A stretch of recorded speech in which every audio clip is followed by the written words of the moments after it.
India Today's accessed exclusive proof of the toolkit and Khalistani link to that document. Delhi police sources have told India Today that the plot to unleash violence was allegedly hatched by Khalistani group, the Poetic Justice Foundation, in the first week of December 2020. The Khalistani group allegedly reached out to activists Nikita Jacob and Shantanu Muluk on Instagram.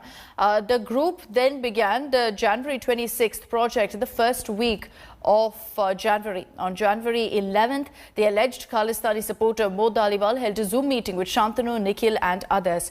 What followed was in fact a series of meetings to finalize the toolkit for the tractor rally on Republic Day. The Delhi police alleged that the activists expected violence, they expected loss of lives during this protest, but police restraint ensured that there were no lives that were lost. On January 31st, Marina Patterson, a relationship manager in the alleged Khalistani supporter Mo Dhaliwal's PR firm, drafted a second toolkit for something big in the first week of February. And this toolkit was sent to Nikita and then to Disha Ravi.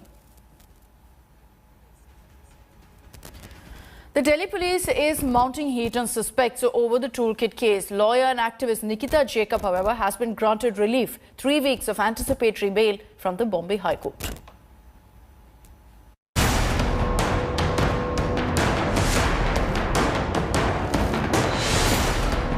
Toolkit case suspect and activist Nikita Jacob got a big respite from Bombay High Court on Wednesday.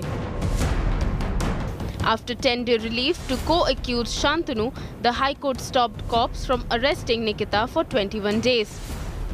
The Honorable Bombay High Court has considered the judgments of the Supreme Court, wherein transit bail applications has been allowed. Now she is not at risk anymore, apprehending any kind of arrest, at least for the next 3 weeks. So now she will approach the appropriate forum. But Nikita's troubles are not ending. Delhi police sources told India Today that Nikita had been using an email of Khalistani group Poetic Justice Foundation, adding that she enlisted arrested accused Disha to rope in Greta Thunberg for protests. Nikita, in her statement to Delhi police on February 11, admitted that she attended Zoom call with pro-Khalistani groups. The cops are currently scrutinizing 120 GB of data seized from Nikita.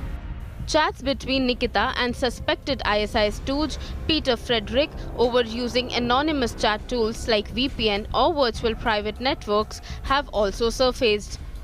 Cops are questioning the need for secret chats by activists who claim innocence. Amid this, Disha Ravi, who is in police custody, saw support pouring for her release from Congress Student Union and even Rahul Gandhi.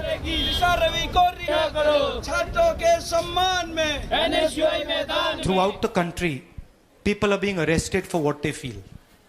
I mean, I don't know, maybe I'll get arrested for saying this. What I said here, I don't know. You know, maybe they won't like it and they might arrest me for what have you gone and said to those girls. A nation is its thoughts. So if you're shutting up the nation and you're frightening people and not allowing them to talk, you're destroying the nation's character. With probe intensifying in the toolkit case, will more secrets unravel? With Arvind Ojha, Bureau Report, India Today. Hello everyone, this is Rahul Kamal here. Hope you enjoyed this video. For the latest news and analysis, like and subscribe the India Today YouTube channel and don't forget to press the bell icon to stay updated.